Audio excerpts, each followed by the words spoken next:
All right, amigos, I'm Jared Evanishin, and welcome back to the NextDay Nomad Podcast, where every week I will bring you the most valuable tips to becoming location independent.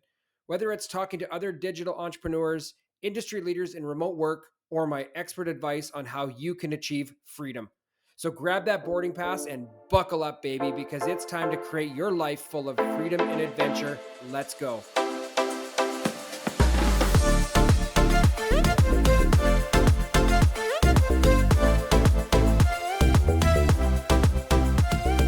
Success seems to be connected with action.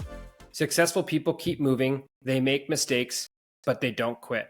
And that's Conrad Hilton. So why is that important today? Well, that's because successful people always find a way and never let the word defeat define them. When the going gets tough, the tough get going. Most, let's just say regular people, will crumble under that kind of pressure. Does it have to be that way? No, it does not.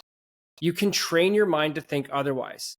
Think that whatever failure you think that you have will ultimately allow you to use that as a weapon and keep moving the needle forward one step at a time.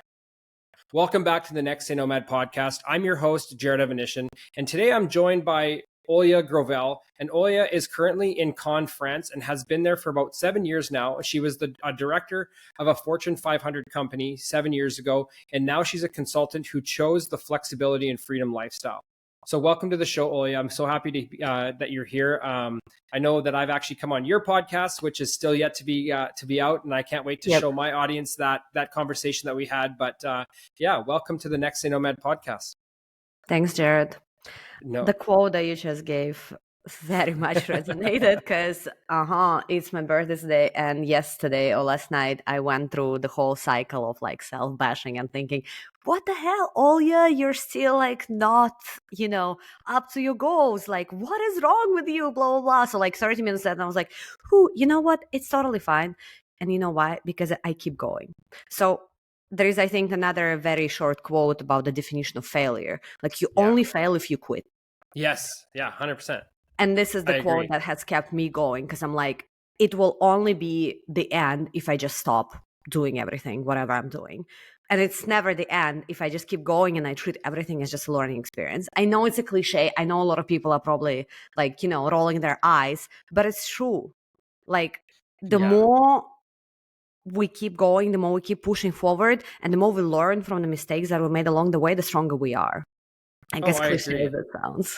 Well, and you kind of hit that on the head right off the top. And I like that we're getting into this right off the top, because I think that successful people, let's use billionaires and like multi-millionaires, like almost hitting that, like, that $1 billion status.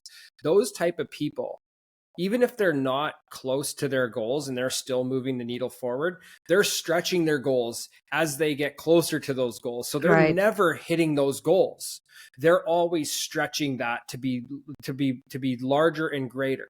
They're never satisfied. And is it not satisfied with the amount of money? No, it's not satisfied, because once you get complacent, you can wither out real fast. Because if you start, fizzling out your skills, your learning, your ambition, or taking your foot off the gas, there's someone out there working harder than you. So you always have to be driving yourself to become great. Is it greed? I don't think that's called greed. I just think that people, high-powered, high-performance people, always want something to strive for. That's what fuels them. It gets them through the day. I wouldn't say that that's necessarily a negative thing when it comes to power.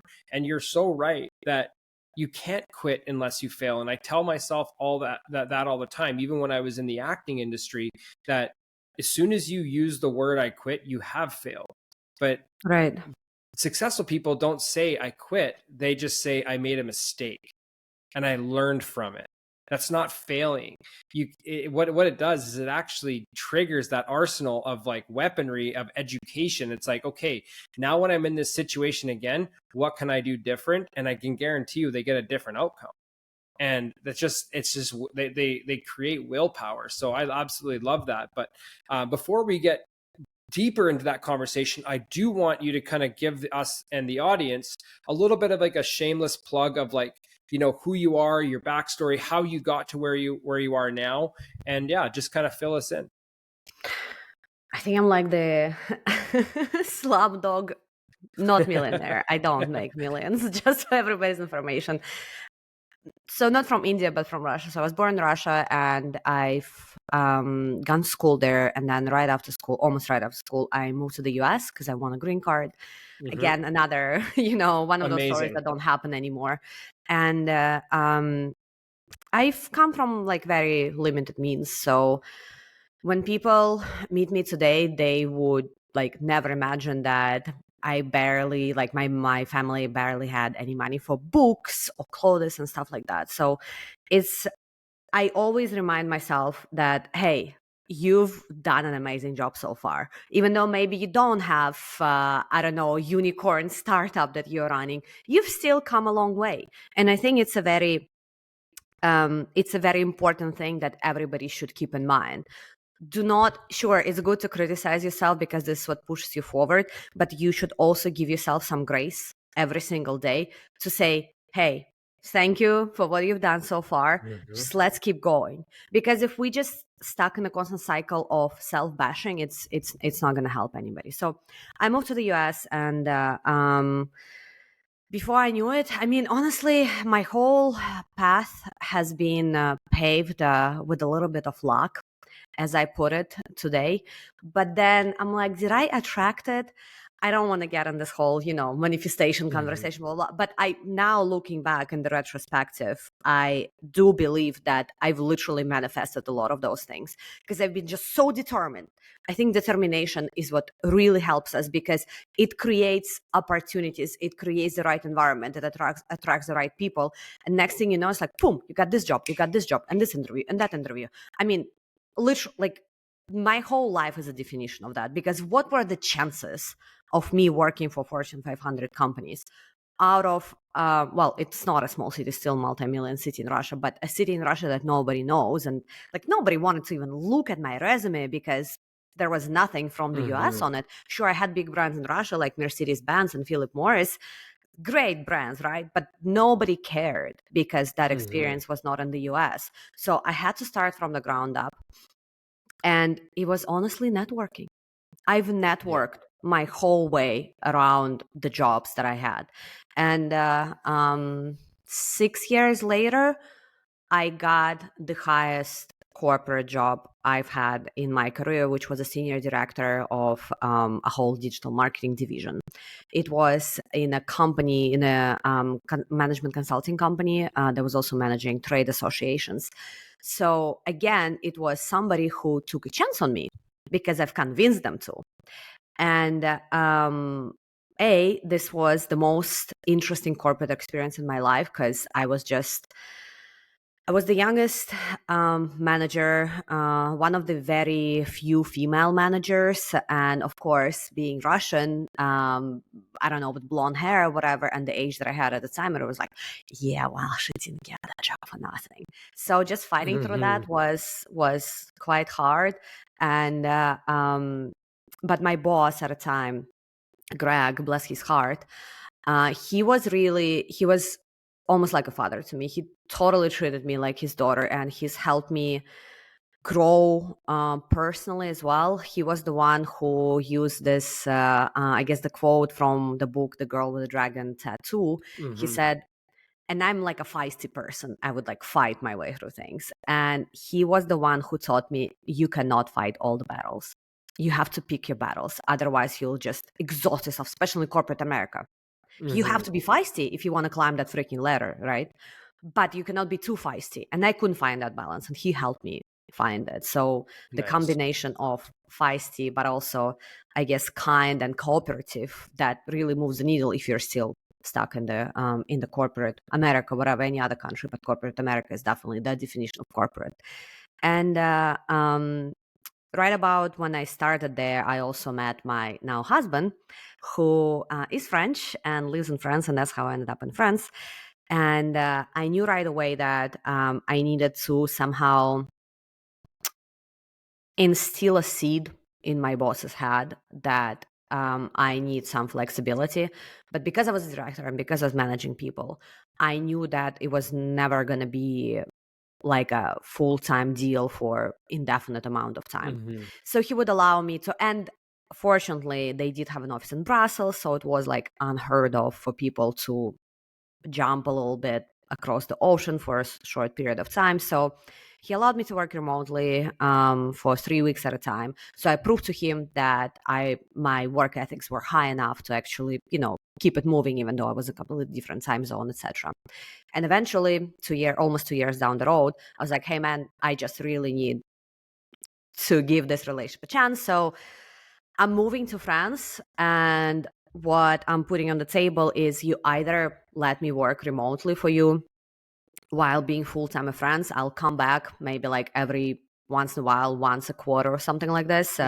But you just have to let me do it. Otherwise, I'll just have to quit.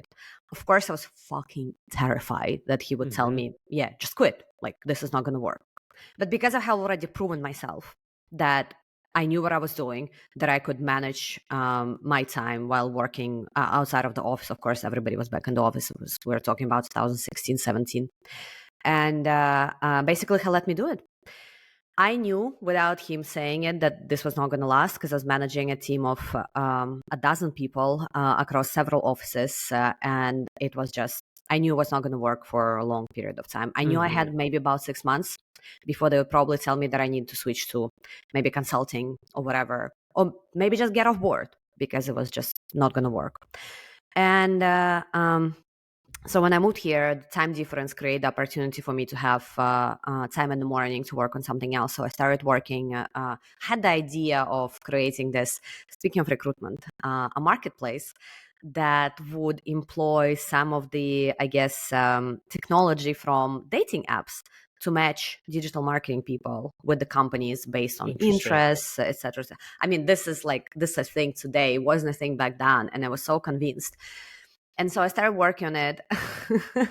Along the way, I also got pregnant with our first kid. And I was like, okay, now or never, because I knew from the stories that I've heard that once you get a kid, like, game over, like, then your life is just totally occupied. So fast forward 6 months, I invested a lot of money into the tech and to having the whole platform, etc. I even went to Web Summit. It's this big startup event here in Europe where you can meet the investors, angel investors, or VC investors. And I actually met a couple of really good investors that were interested. And you know what happened then? I just froze. I froze. I did not follow up on any of the conversations that I had. Up until today, I still don't know what the fuck happened. I think it was just a lot of different fears that were hitting me all at once. I deeply regret it. I have learned a lot from that experience.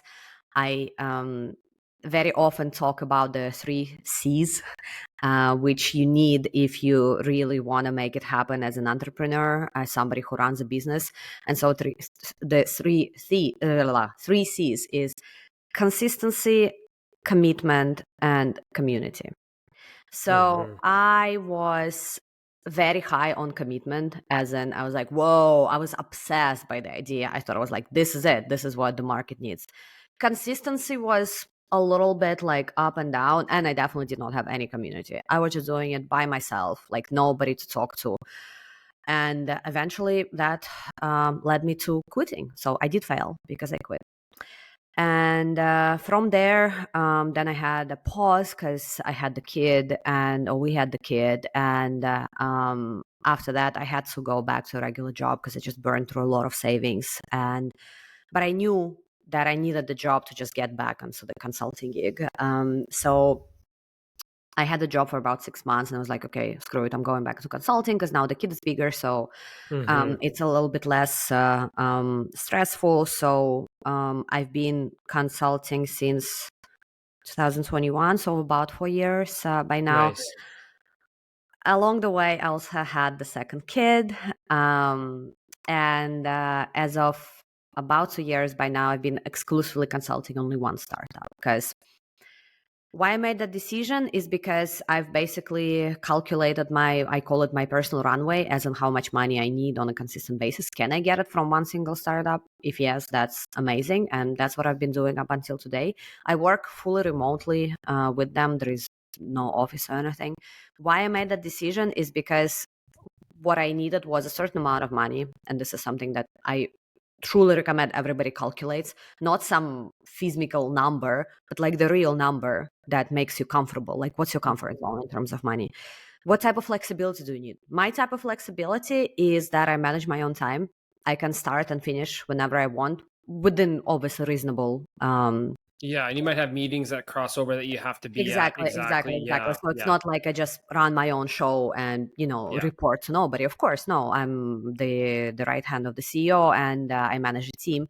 But I needed that flexibility. And plus, if tomorrow I want to go work from Bali, I can totally do that because they simply do not care where I'm based as long as I can commit to having the FaceTime with the yeah. team during the European working hours. So I guess that's how I've rolled up until today, and it also gives me the flexibility to work. I guess on a side gig, passion project, whatever people call it nowadays. Um, it's I'm not gonna make it sound like, oh my god, I have, I don't know, 12 hours in the day. Fuck no, I don't. No. I have Yeah, 8 hours in the day, just like anybody else. I yeah. don't have either mornings or evenings because I have two small kids. I don't have weekends because that's my choice. I'm not going to sacrifice No, the those are time the with the time. kids. That's the precious time with your family, right? So you get Exactly. that Exactly. flexibility for that. So I have to make the max out of my time during the day. And Olga definitely helped me there with just like a couple of pieces of Yeah, advice. Because I suck at being, I guess, I mean, I don't know how to put it, but like not getting distracted. I'm always getting distracted. And she gave no, me I think like I told literally you. two pieces of that. She's like, turn off Slack, only reply on Slack like morning and evening. And I was like, game changer. Yeah, So I guess there are some hacks, as they call them, right? But overall, I think you just have to be realistic about what is it that you can accomplish during the day, what is it you want to accomplish during the day, and what type of like what's freedom for you, because we just talked about that. It's like, what type of freedom do you want to have? Is it money? hmm Is it the time? Is it the ability to be anywhere in the world? Like, what is it for you? Like, and don't, I don't know, watch those influencers talking about things, because I've definitely burned myself with that, trying to follow somebody else's advice or lifestyle. and it's yeah, like, and I think that once we get a taste of having that flexibility and freedom, and for you, it was the importance and flexibility that you needed so you could raise your family at home, because like when you were in New York, right? Or when you were in the US, was it New York? Washington, D.C. Okay, in DC. So did you have a crazy commute to work? Was it a long No, commute? fortunately, I didn't, but I've always been super intentional about where Yeah. I was choosing the apartments. So I would Yes. always try to be within the walking distance because I fucking hated the commute. When I first moved to the US, I used to live in Virginia. So Virginia is the state that is Yeah. around DC. So I would have like an hour of commute one way. And I was like, I Yeah. need to get out of this somehow. I'm going to pay higher rent. I don't care, but I just cannot kill my time like this. And then it's like you're killing you're like, yes, it's good to have your time back, but then you're paying way more in rent. So it's like there's really no such thing as like the best of both worlds. And I think corporate America, when you're doing that commute, because some people, they need that commute because they can't necessarily afford to live in that prime real estate area, Yep. because housing market could be, or the rental market or the housing market could be 20-30% higher than where it is in the suburbs. But then that hour of a commute, you're now turned your 8 hour workday into a 10 hour And workday. yep. And you have just, by the time you get home, you're absolutely beat and exhausted. And you wasted that 1 hour in the morning, which is your number one most powerful hour in the Productive, morning, yeah. your most productive part of the morning, sitting on a train, sitting in a car or a Oh, if bus. you're lucky if you're on the train because you can do things while you're on the train. If you're Yes. in the car, you're totally screwed. Yeah, like you might be able to take phone calls, but it's like that is like your most prime hour of the day. Where most people, like now working remotely, that hour, in the morning, that could be your morning jog. That could be your, that precious time with the kids, or just Or certain like your things flow that, hour where you just have the yeah, ideas and everything else. exactly. Like you could be like, maybe you're walking the dog and you're like just having having those thoughts, maybe listening to a podcast, getting yourself prepped and primed for the day instead of sitting in traffic, and being irritated by traffic. Because Right. let's face it, like no matter who you are as a person, nobody doesn't have road rage. You always have it. It increases it raises your nervous system to a level that is so uncomfortable and so unhealthy that by the time you get to the office, you're agitated, you've had a sugary coffee likely, and you're now hitting like that burnout crash before you even really get to that first meeting of the day. And now you're Yep. playing catch up. And that's why people tend to start eating healthy. And I know I'm kind of going off topic here. They start eating unhealthy and they start filling their face full of sugar and because they're looking for that energy because they've already crashed before lunch. And that's why it's such an unhealthy lifestyle. I don't recommend the corporate world to a lot of people. Some people thrive in it if they can live close to the office and not have to worry about it. But it is an unhealthy lifestyle for a lot of people for that exact reason of that daily commute that can be, like I said, unhealthy. Now, when you were doing when you decided that you wanted to make that change, did you notice, obviously moving to France and seeing a difference of like your mental well-being of not being in the office and then now working at home? Like, did you see like a massive difference in just that day-to-day activities? I think it's a tricky question for me because I didn't just get rid of the office. I also Yeah. got rid of my entire life and I Yeah. moved to a new country. So I definitely went through the period, like there was like a high because I was like, Yeah. whoa, I'm now living in the south of France. Don't need to go to the office, deal with all this bullshit, blah, blah, blah, blah, blah, blah, blah. But then I also hit the low because I barely knew anybody here. I didn't have any friends and I didn't know the language at the time.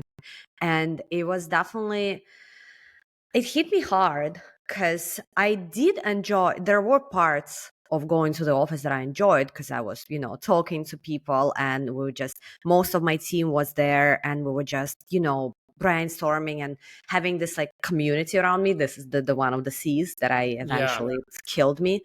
And so it is a trade-off, but I think it might be different if you're just simply getting rid of the office but you're staying in the same environment, like you're not just uplifting your entire life and moving it somewhere else. Yeah. That I could see. Oh, let me give a better example. At some point I was working for a startup actually here. There is this area called Sofia Antipolis, which is like a mini Silicon Valley, as they would like to put it in France. So they had an office and they wanted me to come in. And on the one hand, I was thrilled because I was like, oh, yeah, like I'm back being with people, blah, blah, blah, blah, blah. But on the other hand, I started hating it like less than a month into it because I needed Mm-hmm. to drive again. And even though the drive on a good day could have been like 15, 20 minutes, on a bad day would be like 45 minutes one way. I Yeah. was pregnant with the second kid, already had the first kid. So it was just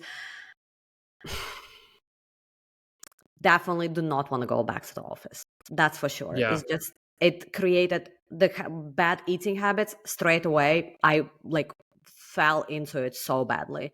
Not even just during the day, the lunchtime, but also the evening because I was so exhausted that I didn't want to cook. And we ended up eating some whatever, Yeah. pasta 3 times a week or something like this. So yeah, no, for sure. It just threw me off pace a lot. The driving, the sometimes just like having to stay there for so long. And oh gosh, I mean, overall it was also a really bad environment. It was like the most traumatizing gig I've ever had.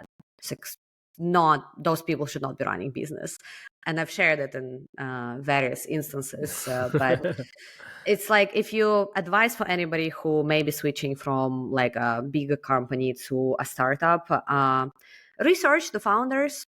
And if you see that these are people who are just building their first business and you do not see any like stellar career that prime them for doing that, maybe ask yourself a question whether it's just like spoiled boys who are rolling on daddy's money. So this is not going to be a great experience for you. They'll likely, if they raise some money from their daddy's network, they'll likely burn through it and burn the company and burn everybody else with it. So big And time it's research true. the It happens all founders. the time.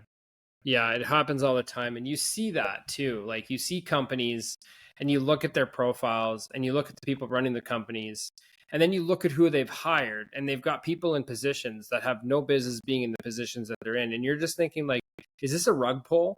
Like, what Yep. is actually happening here? Like, because like this isn't setting me up for success. Like, and some people will take it for the paycheck, which is, to each their own. But if you're looking for longevity, 100%. But one of the things I really want to talk about is, we're talking about remote work and all this stuff, and we made these changes. But there's a trend going on right now, and there's a big trend, and it's the return to office. Yep. Companies that are now implementing this return to office, and it's mostly tech companies. I don't know how big it is in Europe, but in Canada and the United States, there seems to be this trend where these companies who were remote during the pandemic, and now all of a sudden they want to bring people back to the office. Like, what's happening in Europe, and what are your thoughts on that? I think in Europe, the whole remote thing has never really been a big thing. Yeah. I think it definitely originated during the pandemic, and some companies stay that way. I think it's seen as a frugality measure, really, because there are some startups, some young startups, like recent startups, that are fully remote. The only reason they're doing it is because it's saving them a big line item of expenses on their runway. So I don't think it's strictly coming from thinking about the employees' well-being, and I think it's very hard to run a full remote company and keep everybody motivated, etc.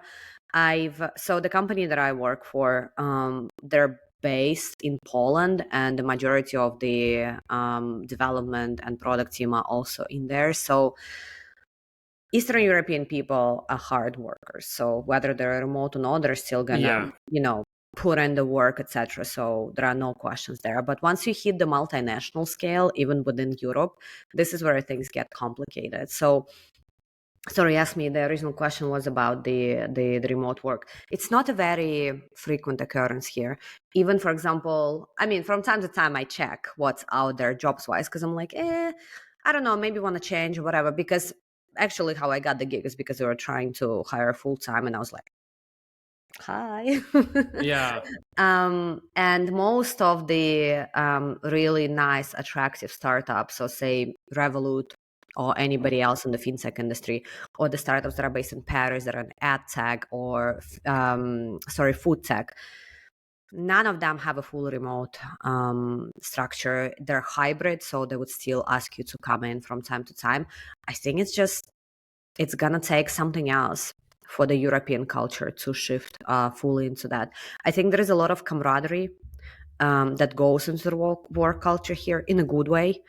So I think it's just, I don't think there's going to be a big shift anytime soon. I mean, I wouldn't be able to speak for, say, maybe like Central Europe or even Eastern Europe, but for sure Western Europe and UK, it's not really a thing. And it's very surprising because like I've talked to people that are definitely working remote, and I think maybe more in the tech industry, there's definitely maybe a more remote work. I've spoken to a lot of companies who are remote friendly, and I don't know. I find that like when in the office, and yes, there is that camaraderie that that you get in the office. But it's funny because I was reading this article the other day on CNBC, and it said that 20, or was it maybe it was 20, or it was like 15%. No, sorry, it was 20% of the people, up to 40% of the people that are working remotely or have been called back to the office would take a pay cut to continue to work remotely, because that's how much they value not being stuck in traffic, how much they value being home with their kids, or having the value of working from wherever they want. Because the way I look at things, in the last 4 years, we've had people that were working for, let's just say Amazon, let's just use those type of companies, like big, like Fortune 500, like the like the Fortune 100 companies, like the really, really top creme de la creme. They were all working remotely. So these people were able to leave those major metropolis areas of like New York, LA, Miami, Chicago, and get away from high real estate costs and live in maybe like a smaller community that's just as nice, that's not right in dead Right. center of the city. And now they're being forced to move back to these cities where they've accustomed to like maybe a cheaper lifestyle because they don't have to live in the city anymore. It's going to be interesting to see what happens. I just saw an article also yesterday about Dell, how they have basically said that anybody who lives within an hour drive of the office will absolutely have to come in. And then it's like the rest goes and there is some formula, as in if you're within 2 hours, you have to come in 2 days a week or something like that. And I found that ridiculous because I'm like, what's going to change if people come to the office? Like, if they're bad performers, there's still going to be bad performers in the office. That's all that it's about. For bigger companies, I think for smaller companies, it's trickier because I think it's harder to build a company culture if you're full remote in terms of, transmitting the values, blah, blah, blah, blah, just having the synergy of the brains. Because I have to say, when, for example, this, the startup that I work for, they do offsites every 4 months. So this one we get together and it's like, it's a completely different thing.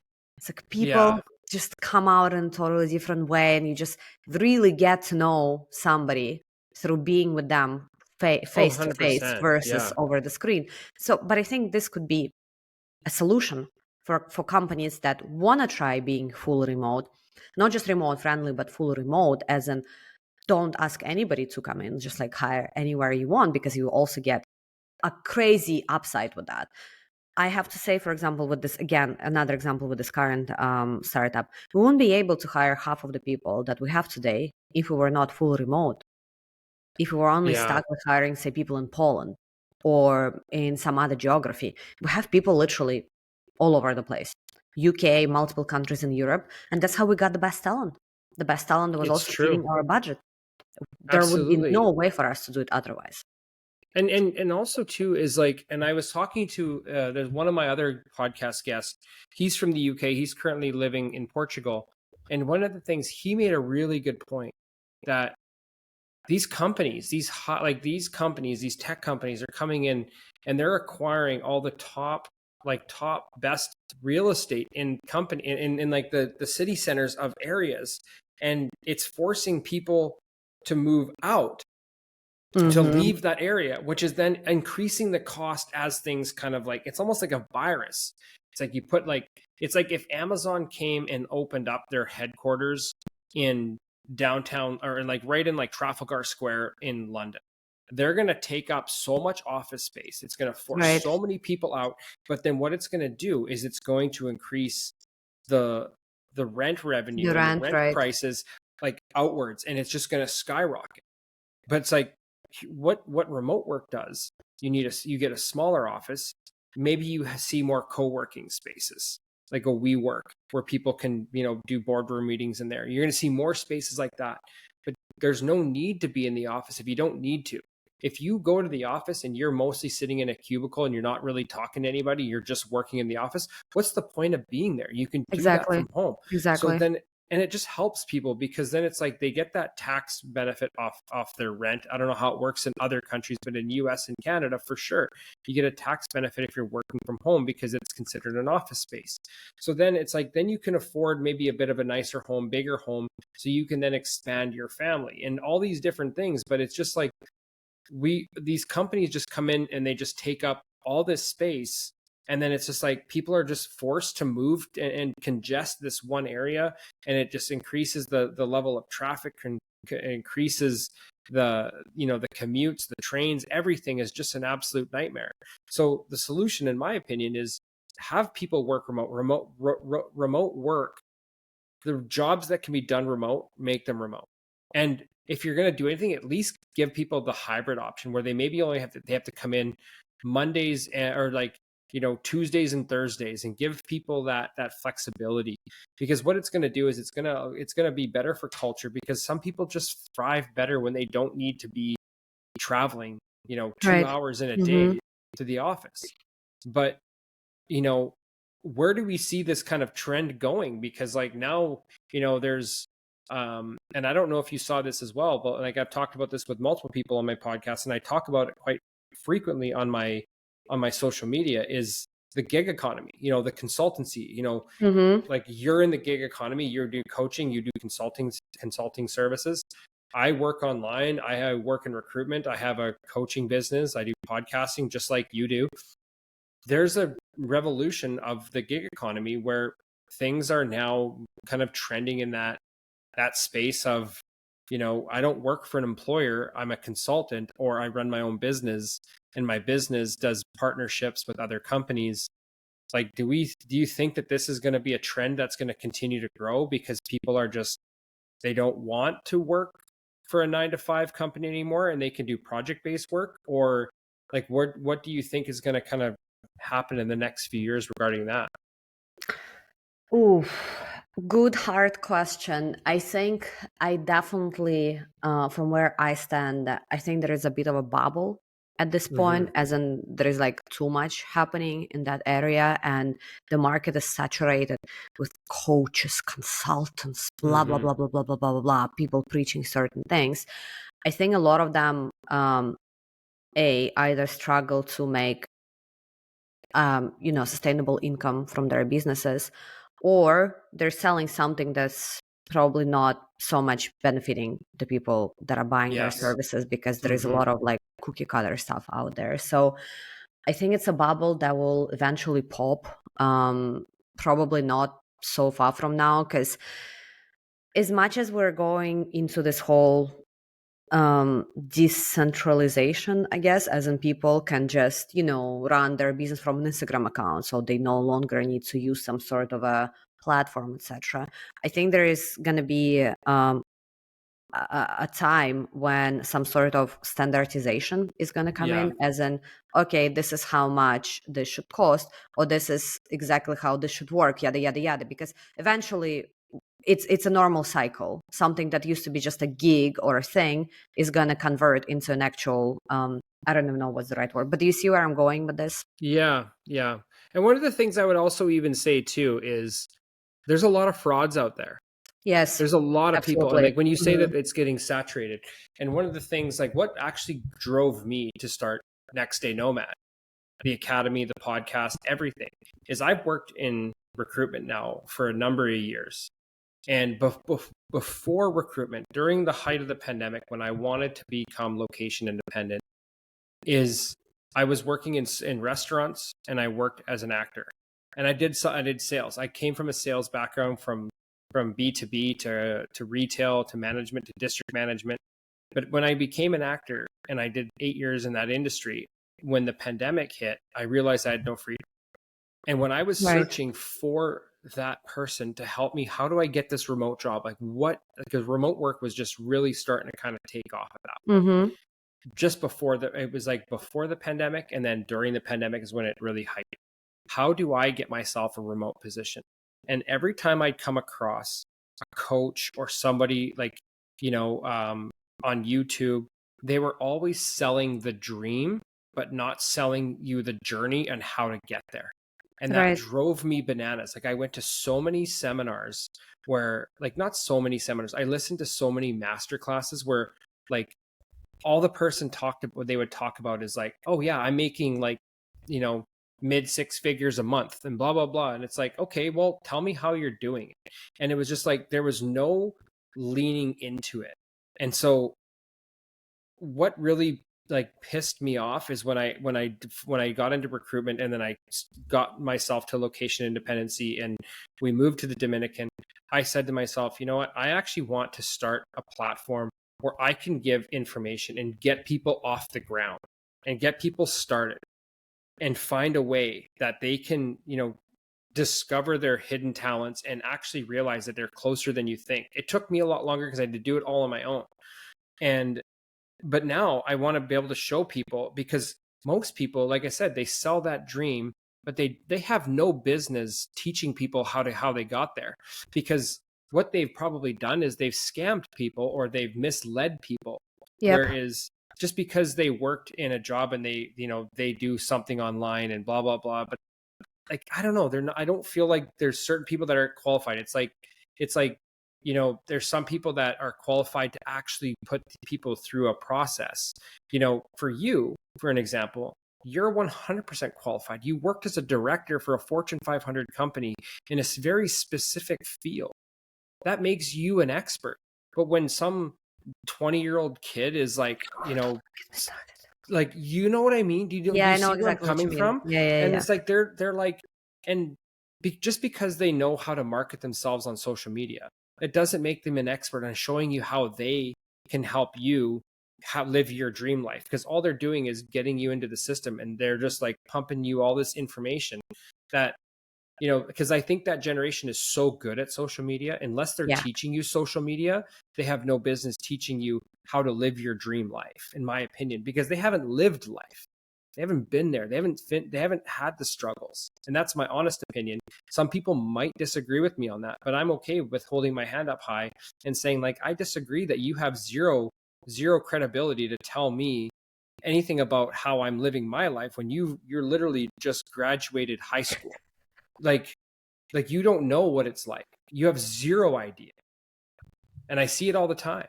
But there's people out there that are selling this dream of like, oh, like I make $1 million a year. It's like, good for you, but you're probably right. lying. You're Exactly. probably lying. Most people will spend money and buy their followers on Instagram. I really started to learn that as I travel, that the amount of people that are buying their followers and stuff like that. Sure, fake it till you make it, but at some point you're going to be exposed, because you can dust all this stuff under the rug all you want, but as soon as you move the rug, the dust is still there. Exactly. I even heard like people, renting luxury cars and stuff like that just for an Instagram post. Oh, it's crazy. Like, I was in Miami back in 20, I think it was 2022. We were there for the Bitcoin convention. And it was crazy the amount of these young kids that were renting like Lamborghinis and Ferraris and just like shooting content. And it's it's like again, you're selling the dream. And for me, what makes me different in as with NextDay Nomad is that I've interviewed thousands of people to be able to actually understand skills, understand what the person actually wants, what's their desire, and not just putting them and giving them this cookie cutter thing that's probably not going to work. And the reason what's going to work is that you're going to get paid for it, and they're still going to be left scratching their head thinking like, well, why does this not work for me? It's because that's not what's meant for them.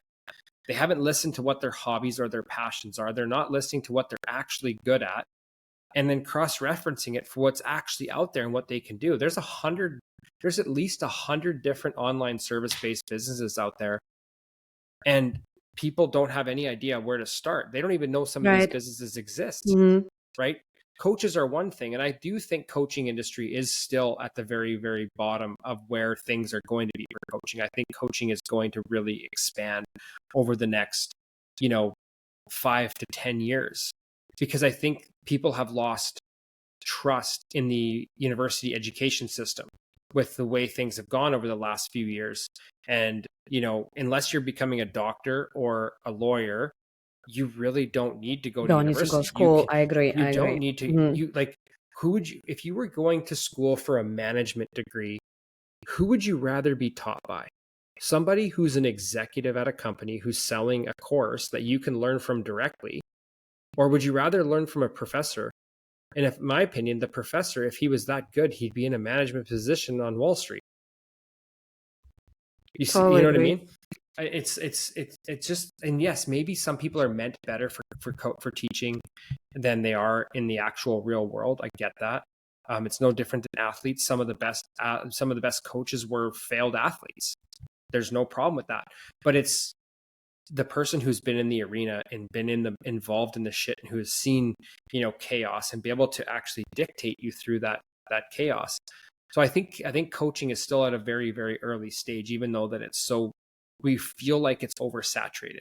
But I think it's oversaturated because there's all these people With the fake out there. people. Yeah. Yeah, and like, I mean, I see Hmm. coaches on social media, LinkedIn, who are on their fifth coaching business in the last 2 years. It's like, you know, they've quit their one thing and then moved on to another. And it's like, but like, what makes you an expert from going from like coaching, doing lead generation as a coach, helping people get lead generation on LinkedIn and teaching people how to do that, to doing social media management? Like, if you were like, you know what I mean? When you go from one thing to another, it's just like, you're just kind of contradicting and you're diminishing Right. your own personal brand. But no, I think I didn't mean to like hijack that question there, but I think that when the gig economy, I think we're going to see a lot more people in these positions where the where they're going to take their power back, and like marketing, like do companies need a marketing department anymore, or do you think they'll just hire like people based on projects that are really specific for exactly what they need that person for?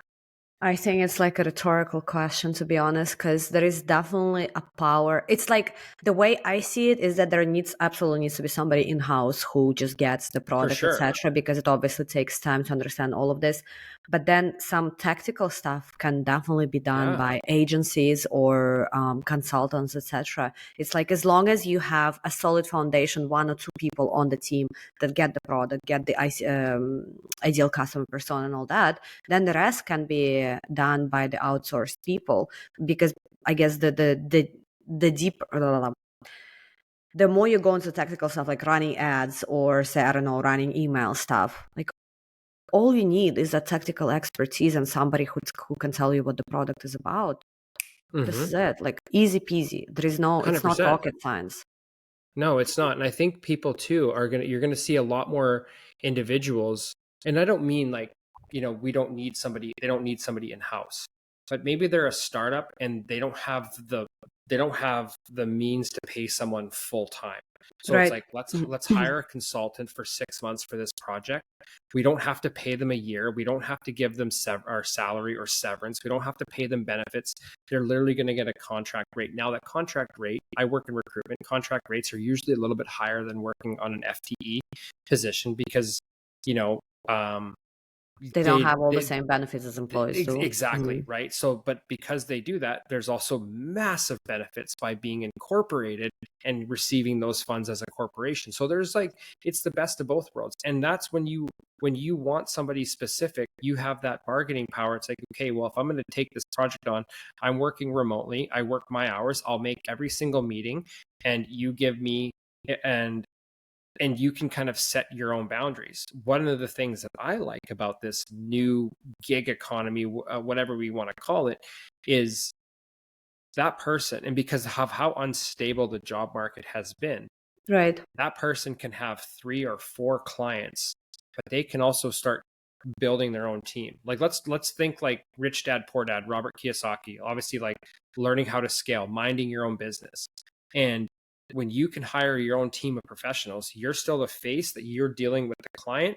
You bring that information back to your team. You're still 100% responsible. You bring in that money. If you go over budget, you don't get paid for overtime work. Your team, you will have to probably pay your team more.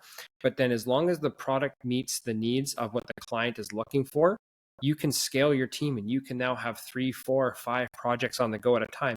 If you lose one client, you can go get another client. You're never going to be without like that, losing that, being laid off and going from job to job every 2 years because you're facing corporate layoffs. I think it Right. really does help the company, and I think it does help the individual in a lot of ways. I think it gives them both bargaining power. Absolutely. Absolutely. So, I mean, it's really interesting to see what's going to happen with that. But now, in terms of like your own, like where things are going with your own career, like what's the next steps for you, and like with your own business and like the podcast, like what's the goals over the next like 5 years? Like, do you have some big visions for yourself? Do you want me to go back into the self bashing? No, we don't um, self bash here. We always look forward, right? exactly. No, I mean, what I've told, and I think I've been saying this to myself the whole last year as well, because I mean, I'm all about like spirituality, symbolic things, etc. And this year is my what is it called, like Chinese calendar year. So it's the year of the Yes. snake, and I'm the snake. So I'm turning 36 today, and I've told myself that this is the year when I make it big. Yeah. And by saying that, I think I've gone through variations of what big means, and I finally settled on the fact that I don't want to be the expert or whatever. I actually want to build a platform that connects the real experts with the people who need their help. And then what it came down to is me understanding. So I've been into personal development for about 2 years by now, and everything has been revolving around that, the podcast, etc. And I've been telling myself, like, it's funny how in any other industry, take, for example, I guess physical fitness, there is a BMI. There isn't some sort Yes. of an index that tells you how well your body is doing overall. But in personal development, there is no such thing. It's like, how do you even know how developed you are, right? It's like, what? And it's been on my mind for the last couple of months. I'm like, I want to turn this whole thing into science. I want to, and I've seen so many people just stumble over Mm-hmm. all these different topics and meditation and this and that and limiting beliefs. And it's just like full of all these different things and you don't even know where to start. And sure, you might work with one coach that will help you work on one single problem, but it doesn't mean that you've solved all the other baggage. Or, for Yeah. example, you can solve all your limiting beliefs, but you still don't fucking know what your values are, blah, blah, blah. It's like, why is it not more methodical? And I'm like, I want to build this. I want to turn this whole thing into science. I want to connect it with, I don't know, maybe some wearable devices where you can also measure your freaking hormones, your body sugar, your etc. So it's like, so everybody has a full picture of what's going on, and you're removing the guesswork from it. It's like you can prime yourself. You can have the whole fucking roadmap of how to get where you want to get Yeah. if you know where you want to get. And it's like, it sounds big and it's like, yeah, like, whenever I share this idea, it's like, yeah, sure, that makes so much sense. And the number of times that I froze in the tracks because it just sounded too big. This year, I'm like, okay, fuck it. Yes, it does sound big, but I also now understand all the small steps that I need to take. The podcast has really primed me for connecting with people that I have otherwise never been connected with. It's like I used to have this like fear of reaching out to people. And the last year when I've been working on the podcast is when I broke that fear. I'm like, fuck it, I'll now message anybody in the world.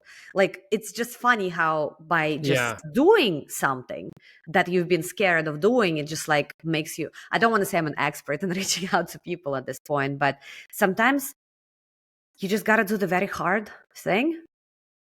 Mm-hmm. And that really unlocks possibilities for you. It's like, if I had to give one piece of advice to anybody who is listening, the one thing that you're scared of or the one thing that you find difficult, just go fucking do it. Yeah, sure, it will Yeah. hurt. You'll definitely face some rejection or whatever it is that you're scared of. But if you just keep at it, it will get easier and easier and easier. And then the next thing you know, you've become a fucking mastermind in that. Well, it's interesting because it's like it's exactly what the quote says. It's for today, like today's quote: "Success seems to be connected with action."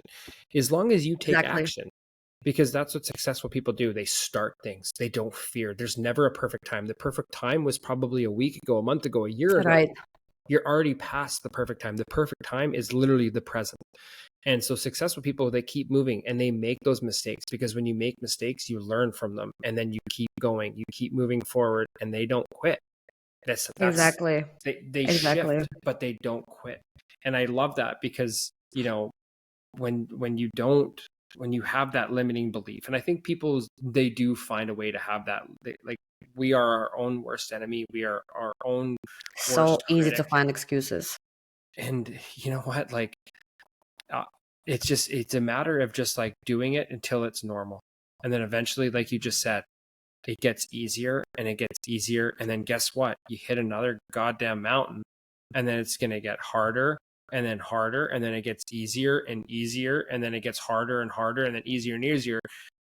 But when you look back, you're halfway up the mountain. like, you're literally halfway there. And if you look at your skill set that you've got all along the way, not only have you developed technical skills, but you've developed a mindset that when you get, like, the secondary quote of that, when the tough gets going, the going gets tough. Or when the yeah sorry when the yeah when the go the, sorry what was that? It was when the when the going gets tough, the tough get going. That's right. When the going gets tough, the tough get going. So they realize that when they get to that point, because they put themselves through that trenches of, oh my God, like, this is really, really difficult. And then they get through it and they're like, yeah, it wasn't that bad. And then they get to that next challenge, and then they go through it again, and then they Right. go through it again, and then they just realize that, like, right away, they don't even realize they're hitting a challenge. It's just clockwork. They know exactly what to do. They know how to put their head down, figure out a solution, and get through it. And it's literally as simple as that. Yep. It really isn't that much more complicated, but I always like to kind of maybe start trending towards wrapping this up here. I always want to maybe just give you an opportunity. I know that obviously I was on your podcast, but is there any questions that you would love to ask me, or maybe dive into, or even topics that you would like to talk about that might be something that you think would be really important? And if there isn't, that's no problem. I can always edit this out as well. Now, I think what we just discussed, that you only fail if you quit. I think it's also, for some people, might put the pressure in the wrong way, as in, oh, you just got to keep going. It's also okay to pause sometimes, Yes. as long as this is what you tell yourself. It's like, you know what? I just need a fucking break.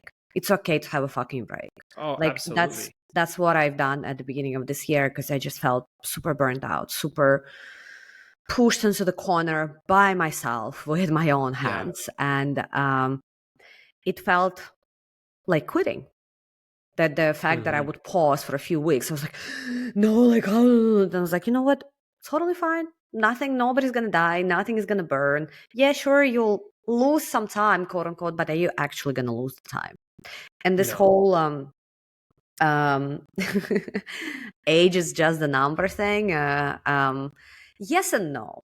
I think it depends. This is another question. I came across a podcast that was talking about ageism in corporate America.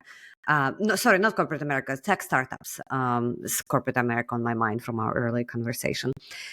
It is a thing. And you just, you don't have to believe in it, but you just have to understand that it is a thing. Most of the tech startups, they like to hire people in their mid-20s to maybe mid-30s. Once you're hitting the 40 mark, tech startups basically see you as a dinosaur. It does not undermine you as a person, but that's just how the industry is. And I think everybody needs to be aware of that. As in, it doesn't have to be a thing for you, but it's a thing that exists, and you have to be aware of that. For me, the one thing that I always share with everybody is that start now, start early, start on a weekend. Basically, what you just said, there is no perfect time. My only regret about not building something, like instead of doing consulting, but actually building something, is that I didn't do it before I had kids. So now I'm in a different game field. Like, I have so many more obstacles, so to say, have very limited time, maybe more limited resources, because while we're supporting 2 kids, and it's just, man, I wish I started right before I had them.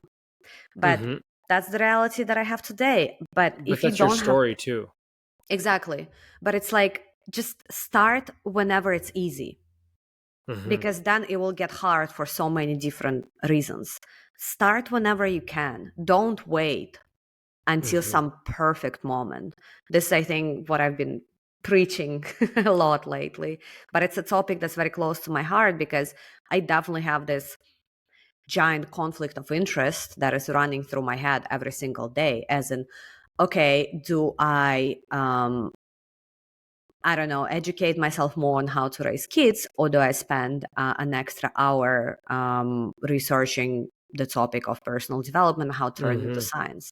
Because raising kids is a fucking science, and you cannot just, I don't know, wiggle your way through it. No, you'll make a lot of mistakes, and your kids are going to grow up with those mistakes. So yeah, not everybody's qualified to be parent, but it's like, I can talk about this for another hour, obviously. But yeah, basically, don't wait until you have more unnecessary circumstances that might be holding you back, including the age, as in some people don't want to start because, like, oh, it's too late, blah, blah, blah. I'm not going to make Forbes 30 under 30. I'm like, who the fuck cares? Yeah. Like, and I think people's ambitions of making think, like, have big goals, but be realistic. And it's like, I mean, I've talked to people where they're like, oh, like, I want to do this, and they want to do it for a certain lifestyle because they want to be on the yachts and, drinking, champagne and eating caviar. It's like, you know what, you're doing it for the wrong reasons, and your career is going to last as long as it takes you to get there. And like, Yep.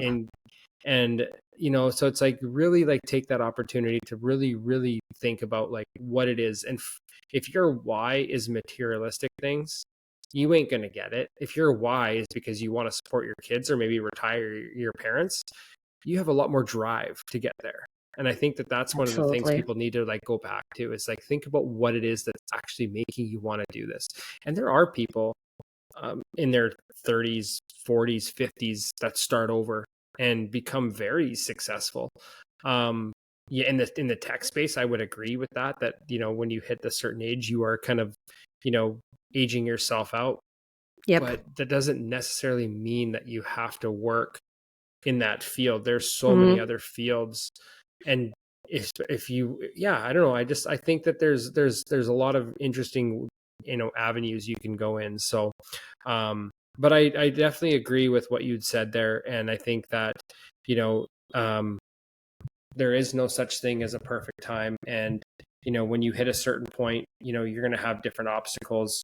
So if you are looking to start now. So but yeah, to wrap this up, I obviously want to give you a chance to, like, you know, tell us like how our audience can connect with you as well, because I think there's a lot of added insights that I think you can help a lot of people that are looking, you know, to go this entrepreneur lifestyle, because I do think there is a lot more flexibility and freedom to a certain extent once those growing pains are gone at the beginning.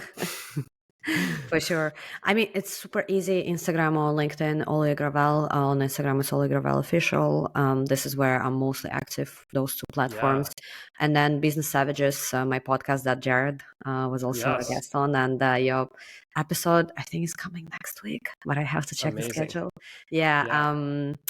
And basically, that's where I am. These are my platforms, and would be happy to connect with anybody. Yeah, no, that's great. And I obviously want to say thanks for, you know, coming on, and thanks for having me on your podcast a while back, and would love to do this again, because I think these are like healthy conversations, because I think that in a world where people are looking to have more flexibility and freedom, I think people need to go out and find it themselves and create it Yeah. themselves. I don't think anybody's going to come and just hand people a silver platter. It's very, very, very rare that it does happen that way.